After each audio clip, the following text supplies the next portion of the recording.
कोपरगाव शहरात मोकळ जनावरांच्या प्रश्नावर बुधवारी झालेल्या जनआक्रोश आंदोलनाच्या पार्श्वभूमीवर पालिकेच्या सत्ताधारी कोल्हे गटाच्या वतीने आज दिनांक 20 ऑगस्ट रोजी दुपारी पत्रकार परिषद घेण्यात आली।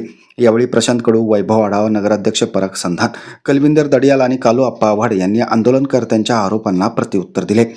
प्रथमतः आपण भावपूर्ण श्रद्धांजलीचा ठराव घेऊ। कोपरगाव तालुक्यात कोपरगाव शिर्डी रस्ता असेल, आत्ताच 2 दिवसापूर्वी धारणगावला 2 जण ॲक्सिडेंट मध्ये गेले, कोळपेवाडीला एक त्या महिला भगिनी गेल्या, त्याचप्रमाणे मोकाट जनावरांच्या अपघातात आपले एक युवक विकास डुंबरे आणि माजी सैनिक मेजर शिंदे गेले। यांना आधी आपण 1-2 मिनिटं भावपूर्ण श्रद्धांजली वाहून घेऊ।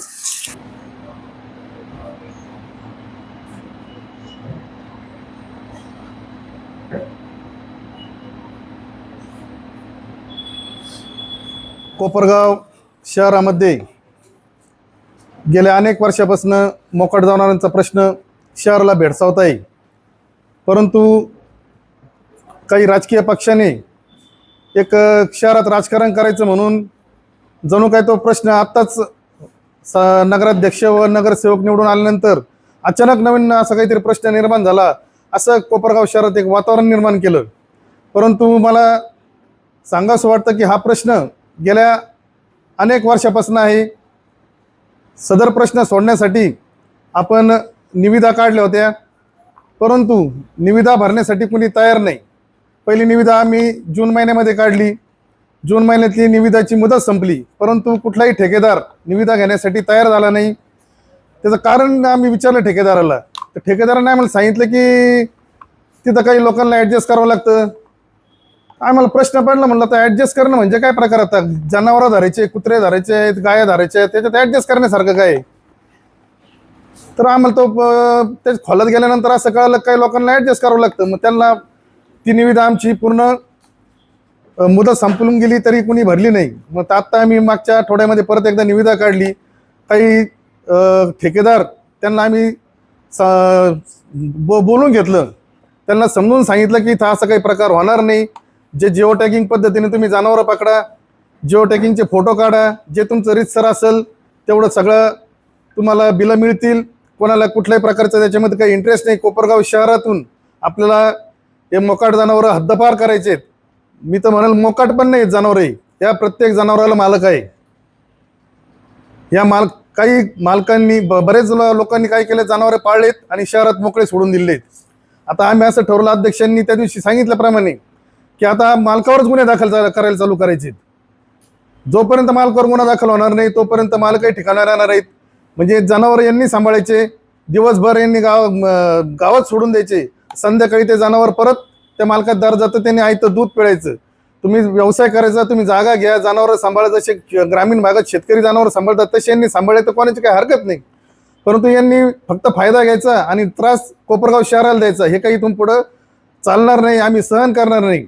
जे आमचे 2 बंधू या अपघातामध्ये त्यांचा मृत्यू झाला, त्यातला एक तो विकास डुंबरे, हा माझ्या मंडळातला, माझा लहानपणापासूनचा सदस्य होता माझ्या मंडळातला, तर माझ्या घरातला एक सदस्य या अपघातामध्ये गेलेला आहे। दुसरा आहे शिंदे मेजर, ते पण आमचे एकदम चांगले मित्र, वैभव आढाव आमचे एकदम चांगले मित्र होते, ते पण आमचे दोन्ही घरातले सदस्यांचं याच्यामध्ये निधन झालेलं आहे। तर आम्ही हा विषय खूप गांभीर्याने घेतलेला आहे आणि यापुढे जर कोणत्याही मालकाने जर याच्यामध्ये जर काही दिरंगाई केली, कुचराई केली, तर त्याच्यावर अध्यक्ष साहेब, आता आपण त्या दिवशी ठरवल्याप्रमाणे जनावरांची मार्केटची किंमत, त्या किमतीच्या 50% त्याच्यावर आपण आता दंड लावणार आहे। तर इथून पुढं आपण त्याची काळजी घेऊ।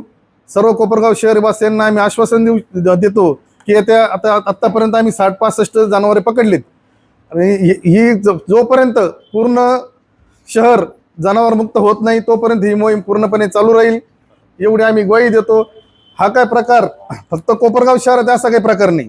आता हे बघा, मोकाट जनावर श्रामपूर, आजची श्रामपूरची बातमी, श्रामपूर शहराची आजचीच बातमी।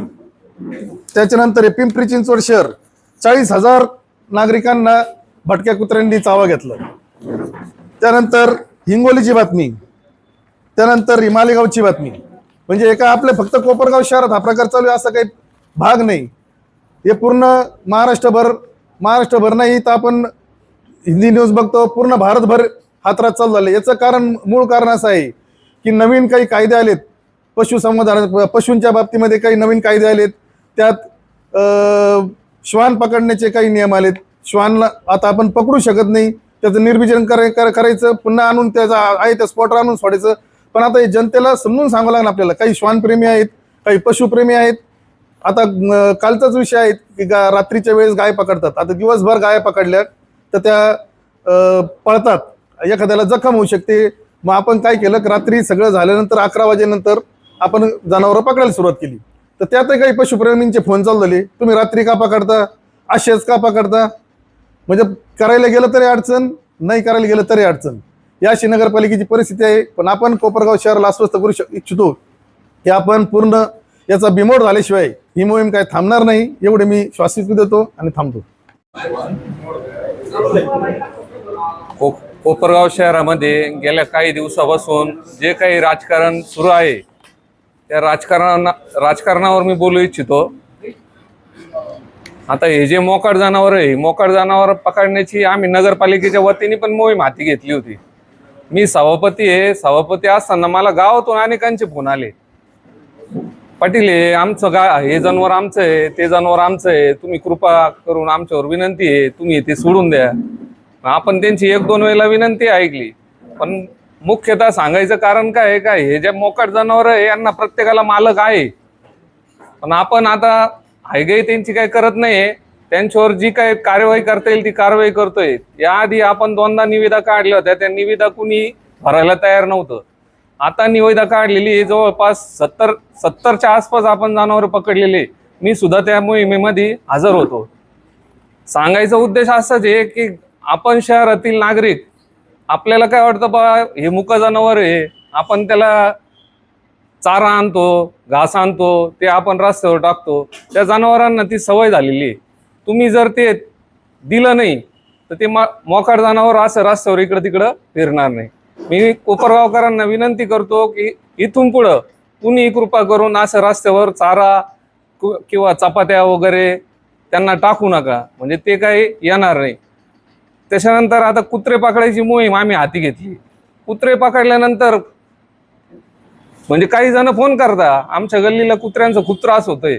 आपण माणसं पाठवली का कुत्रे पकडायला गेले का तिथलेच 10-15 जण आपले श्वानप्रेमी म्हणतो आपण त्यांना, किंवा सामाजिक कार्यकर्ते म्हणतो, ते लगेच कॅमेरा घेऊन लगेच तुम्ही असं कसं काय करताय, तुम्हाला अशी परमिशन कोण दिली, कुत्र्यांना असं कसं काय पकडलं. म्हणजे पकडलेले कुत्रे ते लोक सोडायला लावतात.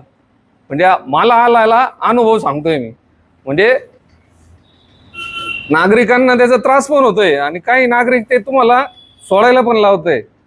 त्यानंतर आम्ही वेळोवेळी आता शहरात 100 दिवसात तुम्ही काय केलं आरोग्य विभागाच्या वतीने असं म्हणताय. तुम्ही शहरातील नाले सफाई बघा. तुम्ही गेल्या 10 वर्षापासून अशी नाले सफाई झालेली नव्हती कोपरगावमध्ये, अशी आम्ही करून दाखवलेली. तुम्ही बघा, म्हणजे नाल्याची खोलीकरण बघा, त्याचं रुंदीकरण बघा.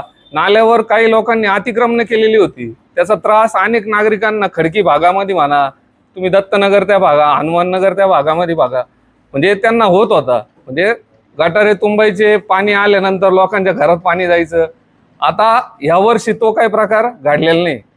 म्हणजे तुम्हाला सांगतो, ओपन स्पेस बघा, ओपन स्पेसमध्ये इतके काटवण होते, म्हणजे इतके वृक्ष वाढलेले होते. आम्ही ते काटवण काढले, ते ओपन स्पेस साफ केली.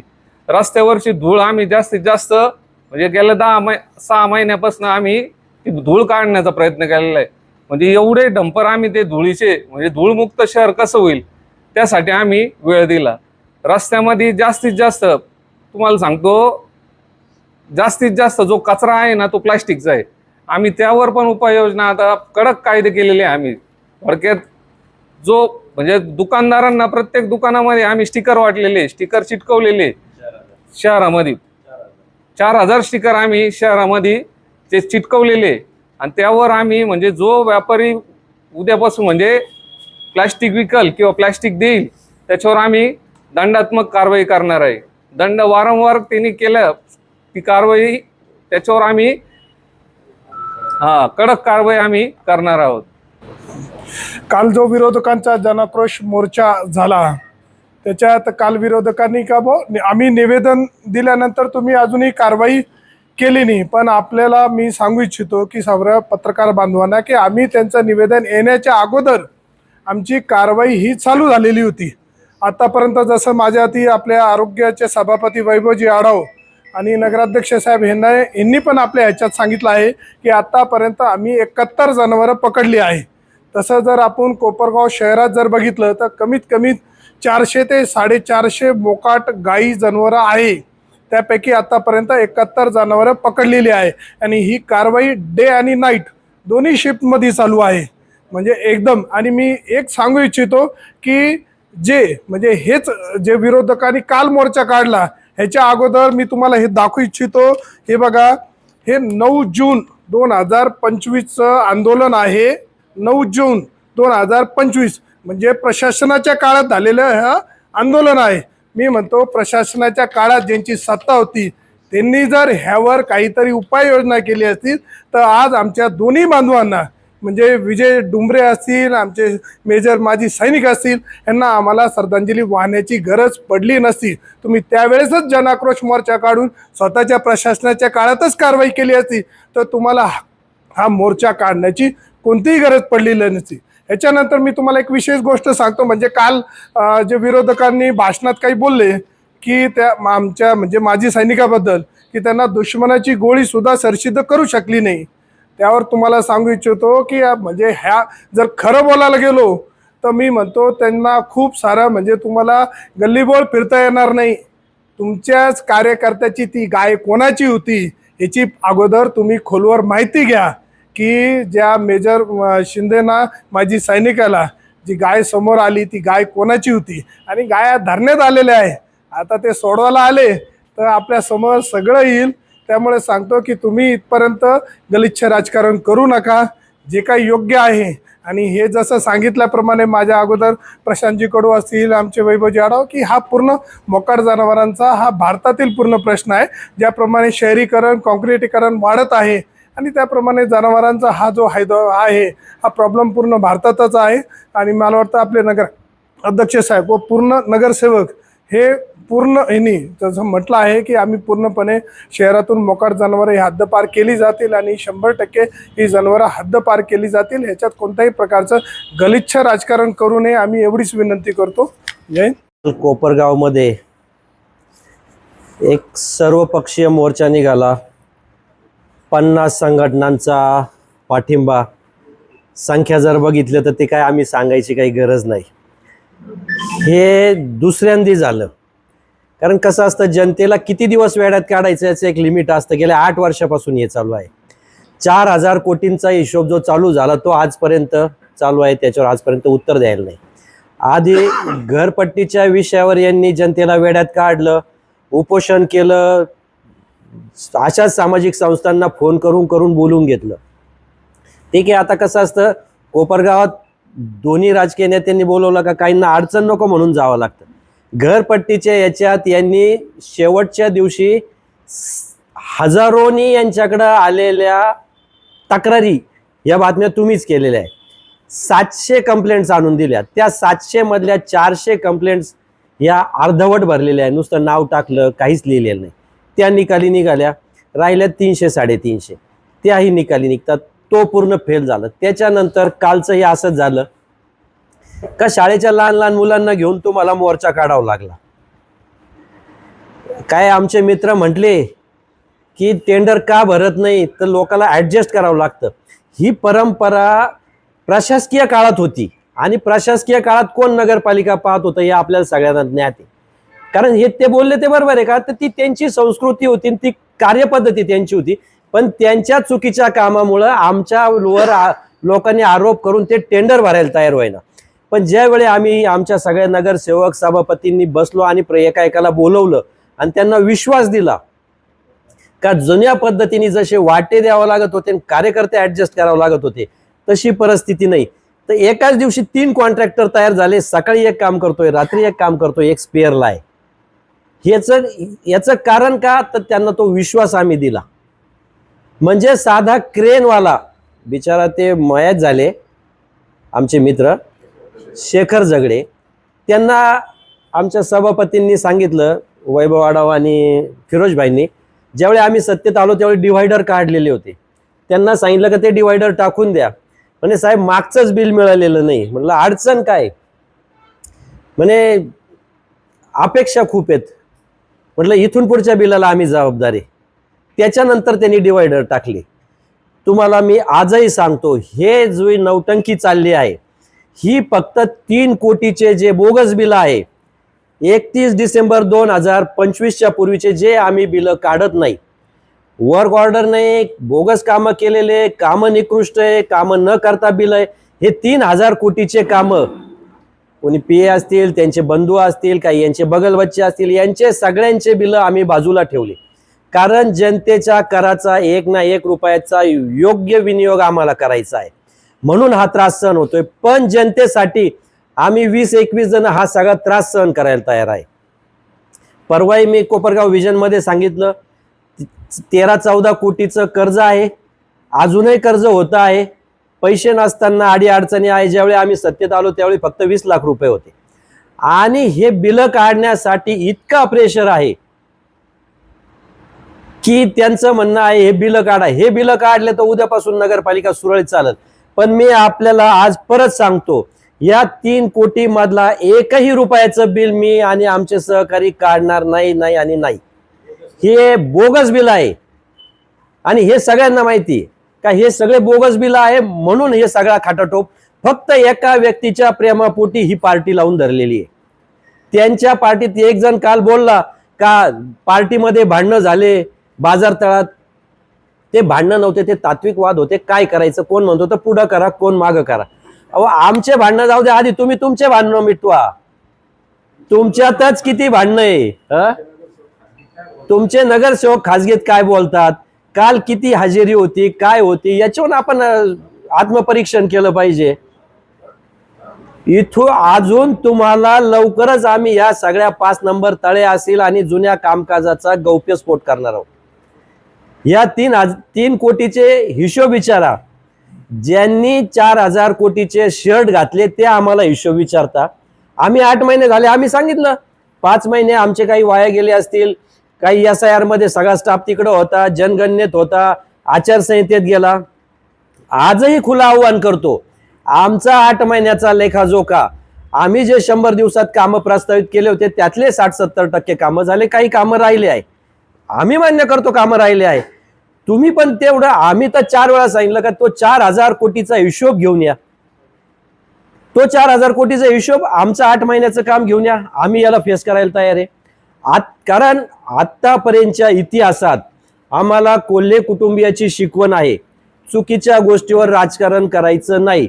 राजकारण करायला खूप जागा आहे, खूप दिवस आहे, पण या पद्धतीने राजकारण झालेलं नव्हतं. का कोपरगाव तालुक्यात ऍक्सिडेंटमध्ये माणसं गेले नाही? परवाच 8 दिवसापूर्वी, ज्या दिवशी एकादशीच्या आदल्या दिवशी कोळपेडीत एक महिला ऍक्सिडेंटने गेली. 2 दिवसापूर्वी धारणगावला 2 जण ऍक्सिडेंटमध्ये गेले. तुम्हाला त्यांना श्रद्धांजली वाहूशी वाटली नाही? फक्त या दोघांवर राजकारण केलं. पण त्यांच्या घरच्यांची पण परिस्थितीचा विचार करायला पाहिजे होता का? त्यांचे फोटो वापरत असताना त्यांच्या घरावरची काय परिस्थिती आहे? कोणाच्या दुःखावर राजकारण करण्या इतकी खालची लेवल कोल्हे कुटुंबीय आणि आमची संस्कृती नाही आणि इथून पुढेही करणार नाही. कारण आम्हाला जनतेने जनतेची कामं करण्यासाठी निवडून दिले आहे. आज आम्ही आमचे 20 नगरसेवक, आम्ही सगळे कार्यकर्ते, आमच्या पार्टीचा आमच्यावर भरोसा आहे आणि 100% आम्ही चांगली कामे करतोय. प्रत्येक जण ज्याच्या त्याच्या डिपार्टमेंटचं काम करतो. वैभवजी आढावांनी त्यांचं काम सांगितलं. आमच्या पाणी पुरवठा सभापती वाजेताई असतील, फिरोजभाई असतील, बांधकामच्या उदावनताई असतील, मंजुळताई असतील, प्रत्येक जण स्वतःचं काम करतोय.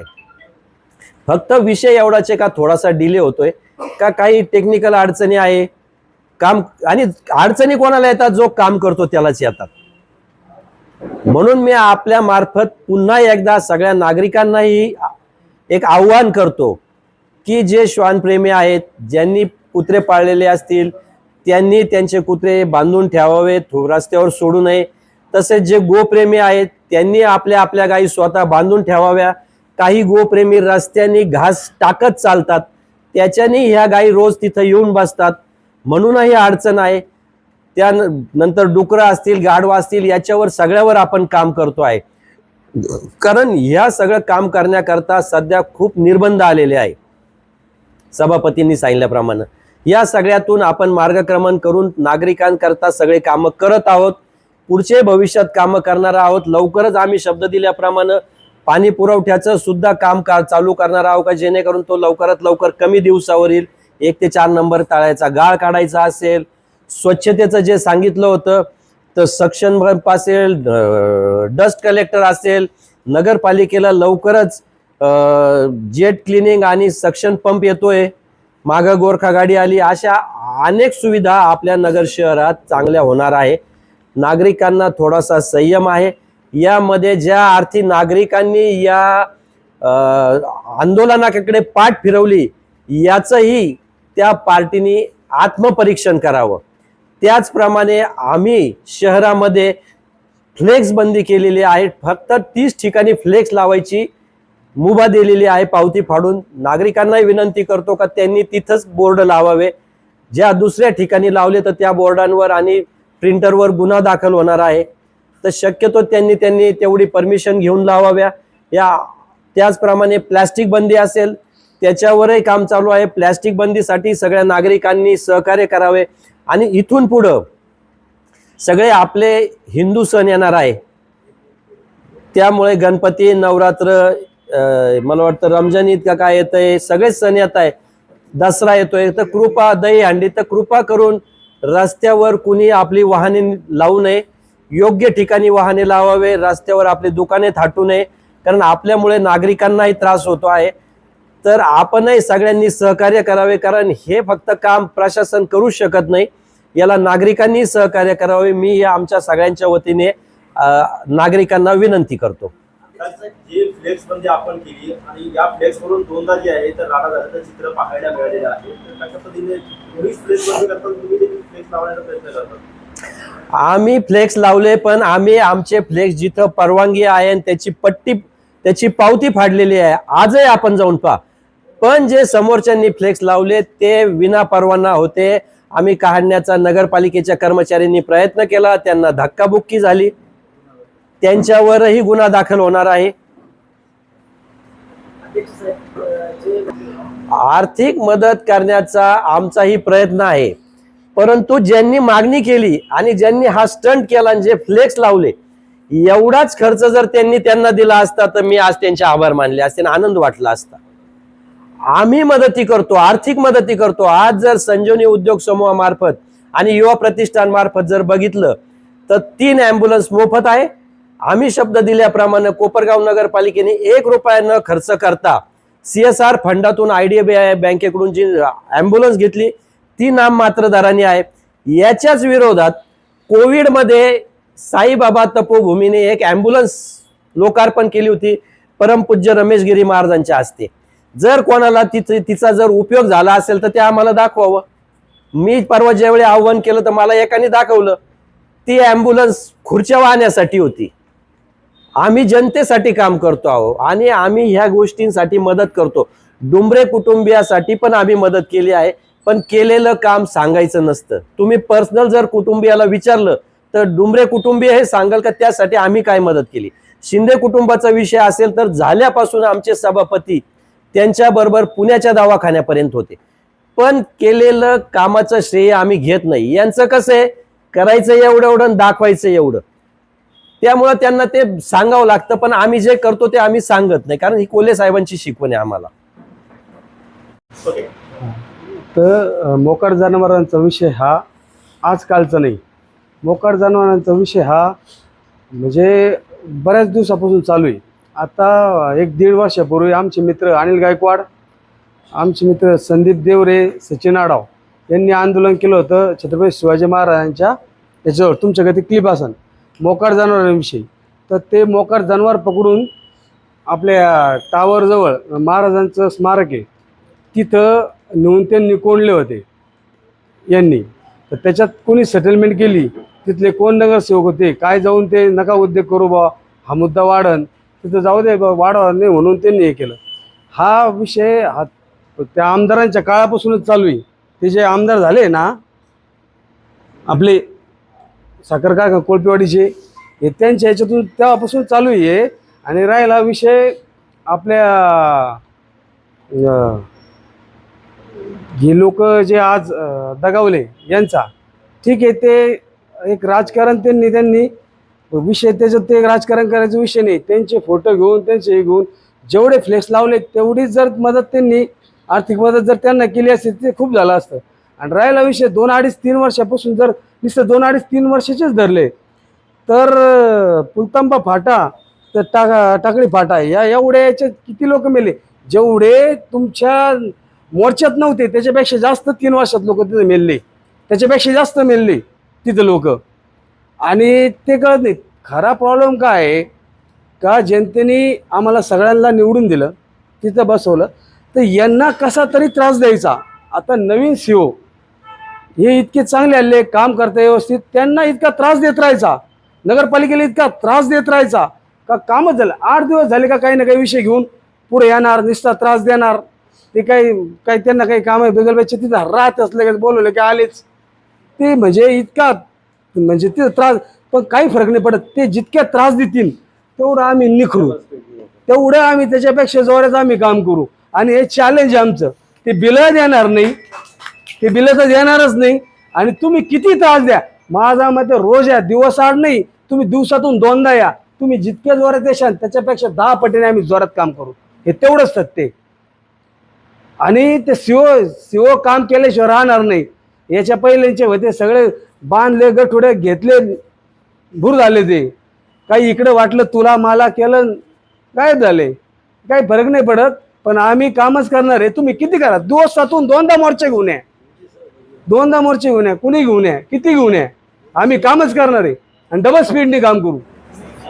आपल्या कोपरगावमध्ये स्वर्गीय शंकररावजी कोल्हे साहेबांनी आता महाराष्ट्रातला नाही म्हणता येणार, जगातील लोकशाहीर डॉक्टर अण्णाभाऊ साठेंचा पहिला अर्धाकृती पुतळा बसवला होता. त्यानंतर आमचे माजी नगराध्यक्षा सौ सुरेखाताई राक्षेंच्या काळात लोकशाहीर अण्णाभाऊ साठेंचा पूर्णकृती पुतळा कोपरगावात आणला गेला आणि तो तयार केला गेला. हा पुतळा, सुरुवातीचा पुतळा हा पहिला पुतळा होता. आणि त्या जागी जो पूर्णाकृती पुतळा बसवला यासाठी मागे उपोषण झालं, त्यावेळी आम्ही शब्द दिला होता. पण काही मंत्र्यांच्या थोड्याशा व्यस्त कार्यक्रमामुळे त्या आम्हाला वेळ मिळाली नव्हती. परंतु आत्ताच आम्ही आता बसलो त्याच वेळी आदरणीय गिरीश भाऊ महाजन यांनी 25 तारखेला दुपारी 2 वाजताची वेळ लोकार्पणासाठी दिलेली आहे. याकरता सभापती आपले राम शिंदे साहेब हे येणार आहेत. त्याचप्रमाणे विधान परिषदेचे आमदार अमितजी गोरखे साहेब व इतरही तालुक्यातील आणि जिल्ह्यातील नेते उपस्थित राहणार आहे. तर ह्या ऐतिहासिक सोहळ्यासाठी मी सर्व, कारण अण्णाभाऊ काय फक्त कोणत्या समाजाचे नव्हते, ते आपल्या सगळ्यांचे होते. म्हणून मी सगळ्या नागरिकांना एक विनंती करतो की या भव्य दिव्य कार्यक्रमाला 25 तारखेला दुपारी 2 वाजता लोकशाहीर अण्णाभाऊ साठे स्मारकाच्या येथे आपण उपस्थित राहून या कार्यक्रमाची शोभा वाढवावी ही मी कोपरगाव नगर परिषद, त्याचप्रमाणे विधान परिषदेचे आमदार विवेक भैया कोल्हे यांच्या वतीने सगळ्यांना मी विनंती करतो. ते सम्राट डॉक्टर लोकशाहीर अण्णाभाऊ साठे यांच्या पूर्णाकृती पुतळ्याच्या निमित्तानं विधान परिषदेचे आमदार सन्माननीय युवा नेते विवेक भैया कोल्हे, आदरणीय प्रथम महिला आमदार स्नेहलताताई कोल्हे व आपल्या कोपरगाव नगरचे लोकप्रिय नगराध्यक्ष परागजी सांदन साहेब यांच्या शर्तीच्या प्रयत्नानंतर आज रोजी 25/8/2026 रोजी लोकशाहीर अण्णाभाऊ साठेंचा पूर्णाकृती पुतळ्याचा दिमाखीत लोकार्पण सोहळा होऊ घातला आहे. त्यानिमित्ताने बऱ्याचशा समाजातील आमच्या पदाधिकाऱ्यांनी, कार्यकर्त्यांनी आंदोलने झाली, बऱ्याचशा काही गोष्टीच्या मागणी केल्या. नक्कीच मंत्री महोदयाच्या व्यस्ततेमुळे थोडा कालावधी लागला आणि 20 तारीख आपली जसे अध्यक्ष महोदयांनी व आदरणीय विवेक भैयांनी दिली त्यानुसार म्हणजे त्या उद्घाटनाची जी पूर्ती आहे, दिलेल्या शब्दाची पूर्ती आहे, ती 25 तारखेला होत आहे. आणि 25 तारखेला नुकताच म्हणजे आपल्या तालुक्यातला, जिल्ह्यातला नव्हे तर आपला हा भुसावळ पुतळा हा जगातील म्हणजे जसं आदरणीय विवेक भाईंनी आत्ता मध्यंतरी काही दिवसापूर्वी म्हणाले की आदरणीय लोकप्रिय मुख्यमंत्री देवेंद्रजी फडणवीस साहेब यांच्या प्रमुख उपस्थितीमध्ये रशियामध्ये जसा साहित्य सम्राट लोकशाहीर अण्णाभाऊ साठे यांच्या पुतळ्याचं अनावरण झालं, तर आता तो जगाच्या नकाशावर गेला. तर मग आता राज्यातला नाही देशातला नाही तो जगातला पहिला पुतळा आहे आपल्या कोपरगाव शहरातला. ही आपल्यासाठी भूषाव बाब आहे. तर नक्कीच या निमित्ताने मी आपल्या असंख्य कोपरगाव नव्हे तर जिल्ह्यातील सर्व आपल्या अण्णाभाऊ प्रेमी व आपल्या सर्व समाजातील पदाधिकारी, आमचे नगरसेवक व सर्व आपल्या नागरिकांनी या कार्यक्रमाचा नक्कीच या ठिकाणी उपस्थित राहून त्यामध्ये शोभा वाढवावी अशी मी जाहीर नम्र आवाहन करतो.